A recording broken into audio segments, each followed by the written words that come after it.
Assalamualaikum warahmatullahi wabarakatuh. Izin memperkenalkan diri, nama saya Muhammad Syarifal Hussein, NPM 2055013.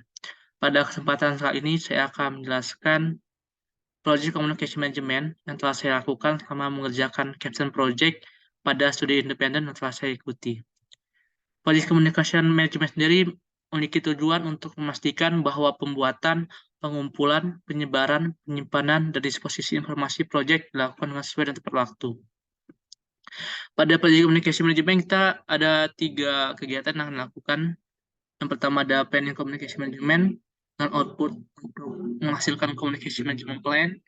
Yang kedua ada Managing Communication dengan output pengelolaan terhadap komunikasi yang sudah direncanakan di awal. Dan yang terakhir adalah Control Communication untuk memastikan bahwa alur informasi sudah berjalan dengan optimal. Pada kegiatan yang pertama itu Planning Communication Management memiliki beberapa poin.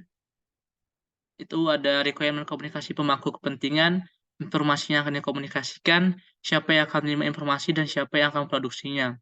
Metode atau teknologi untuk menyampaikan informasi, frekuensi informasi, prosedur eskalasi untuk menyelesaikan masalah, prosedur revisi, dan tata istilah umum.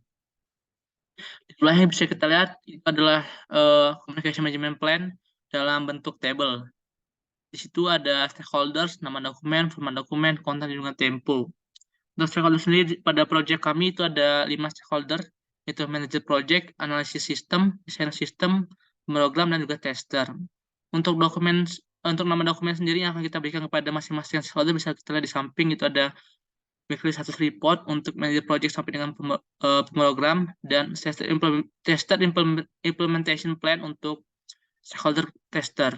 Kemudian format dokumennya kita akan berikan hard copy dan juga melakukan meeting untuk manajemen project sampai dengan program dan kita akan memberikan hard copy untuk tester. Nah, berikut adalah kontak-kontak yang dapat dihubungi. Kemudian ada tempo dari pemberian communication management plan ini kepada stakeholders. Kemudian yang kedua itu ada managing communication. Management communication ini ditujukan untuk memberikan informasi proyek kepada orang yang tepat pada waktu yang tepat dalam format yang berguna, sama pentingnya dengan proses mengembangkan informasi itu sendiri.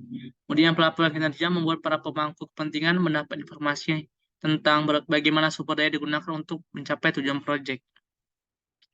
Nah, pada managing communication ini kami menggunakan teknologi Asana. Di situ kita bisa membuat suatu perancangan ataupun penjadwalan status report ataupun progress report secara lebih terorganisir dan lebih rapi. Sini kita bisa lihat ada nama-nama tugas.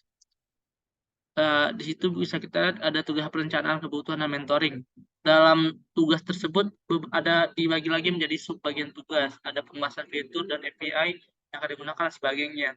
Dan di situ ada penerima tugas, ada tenggat waktunya, ada prioritas dan status.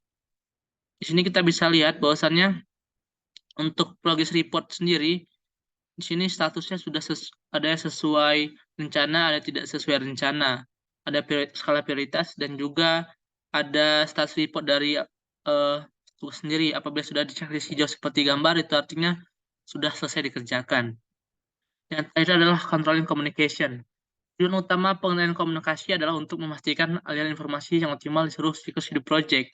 Di sini kami menggunakan 2 teknologi supaya komunikasi tetap berjalan dengan lancar, yaitu adalah WhatsApp dan juga Google Meet. Untuk WhatsApp Group sendiri kita gunakan untuk berdiskusi terkait dengan proyek yang sudah kita kerjakan, terkait progress project dan juga terkait status project. Dan Google Meet kita gunakan untuk evaluasi terhadap apa yang sudah kita lakukan dan juga di situ kita melakukan evaluasi bersama dengan mentor supaya apa yang kita kerjakan selama ini sesuai dengan apa yang telah kita rencanakan di awal hingga pada akhirnya kita bisa mendapatkan hasil yang memuaskan untuk proyek yang sedang kita kerjakan sendiri. Nah, 3 kegiatan tadi sangat berperan penting pada project communication management yang pada akhirnya itu berpengaruh besar terhadap berjalannya kegiatan ataupun berjalannya pengerjaan proyek selama kita mengerjakan proyek itu supaya lancar seperti itu. Baik, mungkin sekian dapat saya sampaikan terkait dengan Project Communication Management yang telah saya lakukan selama mengerjakan sistem project pada studi independen yang saya ikuti. Sekian yang dapat saya sampaikan. Saya akhiri. Wassalamualaikum warahmatullahi wabarakatuh.